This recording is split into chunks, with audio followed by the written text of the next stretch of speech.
بسم اللہ الرحمن الرحیم۔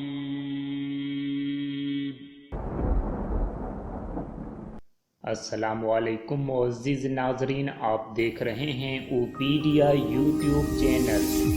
دوستو، کیا ہمیشہ خوش رہنا ممکن ہے؟ آپ کیا جواب دیں گے؟ آپ نے محسوس کیا ہوگا کہ آپ دن میں کبھی خوش ہو جاتے ہیں اور کبھی اداس ہو جاتے ہیں اور پھر دوبارہ خوش ہو جاتے ہیں۔ جیسے لائٹ چلی جاتی ہے پھر کچھ دیر کے بعد واپس آ جاتی ہے، اسی طرح خوشی آتی ہے اور پھر چلی جاتی ہے اور پھر آ جاتی ہے۔ اس طرح ہمارا اندر جب تک خوش ہوتا ہے تو روشنی ہمیں محسوس ہوتی ہے، اور جیسے ہی اس سے کوئی تکلیف پہنچتی ہے تو ہمارا اندر اداس ہو جاتا ہے، تو اندھیرا ہر طرف چھا جاتا ہے۔ اور اگر دن میں کئی بار ایسا ہو تو پھر ہمیں ایک عادت سی پڑ جاتی ہے اداس رہنے کی، اور اس طرح ہمارے اندر اندھیرا ہی اندھیرا ہو جاتا ہے، اور پھر ہم کہنا شروع کر دیتے ہیں کہ 1 منٹ تو سکون کر لینے دو بھائی۔ تو کیا سکون صرف 1 منٹ کے لیے ہونا چاہیے تھا، یا سارے دن کے لیے سکون ہونا چاہیے تھا؟ اب آپ کیسے سارا دن خوش رہ سکتے ہیں؟ تو اس کے لیے 2 ہی طریقے ہیں کہ وہ لوگ جو ہماری خوشی برباد کر دیتے ہیں وہ ٹھیک ہو جائیں۔ وہ ٹھیک ہو جائیں گے تو ہماری زندگی پرسکون ہو جائے گی۔ دوسرا آپشن یہ ہے کہ ہم دوسروں کے طریقے کو دیکھ کر اپنی سوچ کو ہی بدل دیں۔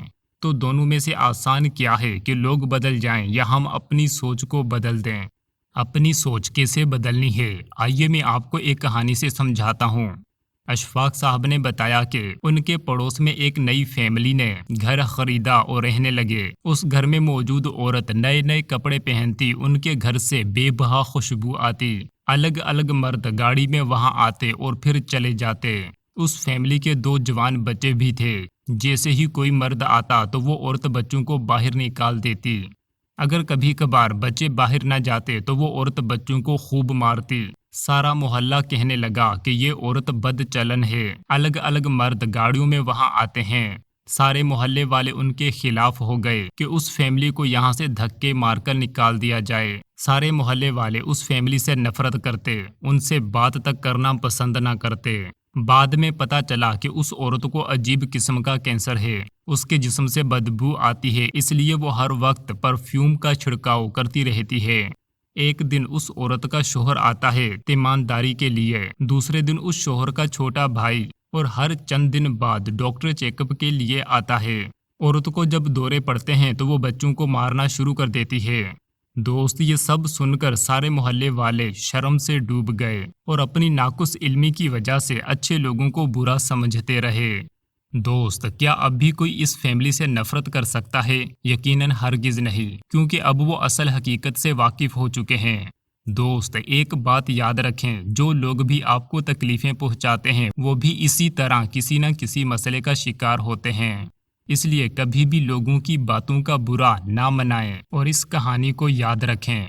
لوگ مختلف حادثات و واقعات سے گزرے ہوتے ہیں، اگر آپ بھی ان کی جگہ پر خود کو رکھ کر سوچیں گے تو آپ کو بات اچھی طرح سمجھ میں آ جائے گی۔ اگر آپ کہیں جا رہے ہیں اور کوئی آدمی آپ کو گالی دیتا ہے، آپ پر غصہ کرتا ہے، تو یقیناً آپ کو بھی غصہ آ جائے گا۔ مگر کوئی آدمی اشارے سے آپ کو بتا دے کہ اس کا دماغ خسکا ہوا ہے تو آپ کا سارا غصہ فوراً اتر جائے گا۔ کیوں اتر جائے گا؟ کیونکہ اب آپ کی سوچ بدل گئی ہے۔ اب تو آپ کو اس پاگل پر ترس آنا شروع ہو جائے گا۔ جب بھی کوئی آپ کو تکلیف پہنچائے، آپ پر غصہ کرے، آپ کے دکھ کا باعث بنے، تو آپ فوراً اس کہانی کو اپنے ذہن میں لائیں اور پرسکون ہو جائیں۔ یہی ایک طریقہ ہے ہمیشہ خوش رہنے کا۔